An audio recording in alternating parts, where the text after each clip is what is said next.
Tirik man ang araw at mahaba ang biyahe, siniguro pa rin ni Jonalyn na makakasama siya sa unang araw ng pagbabasbas at prosesyon ng mga replika ng itim na Nazareno. Nakapasok po yung anak ko sa bugado. Lahat po ng hiniling ko, ibinigay niya sa akin, hindi niya ako binigyan.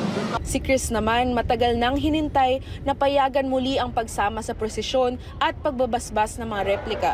Pansamantalang ipinagbawal ito dahil sa pandemya. Sabi ni Chris, nais niyang bigyang pugay, hindi lang ang itim na Nazareno, kundi maging ang kanyang ama. This is my gift to my father. Binata pa lang tatay ko noon, deboto na siya ng Nazareno. So, nung nagkapera-pera ng konti, ayan, binigay ko sa kanya na ngayon may mga sumasama na rin mga bata sa amin dito na gusto nila din na maging tradisyon na rin ng buong pamilya nila. Kabilang sina Jonalyn at Chris sa tinatayang 10,000 deboto na dumalo sa pagbabasbas at prosesyon ng mga replika ng itim na Nazareno.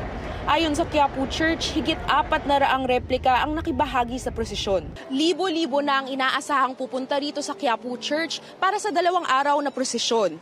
Pero nakikita ng pulis na malaki pa ang itataas ng bilang ng mga deboto para sa traslasyon, ang Grand Procession ng itim na Nazareno sa Martes. During translasyon kasi ang sinasabi, milyon ang umaaten. So ina-expect natin, milyon. Nasa 16,000 police personnel ang ide-deploy sa araw ng traslasyon.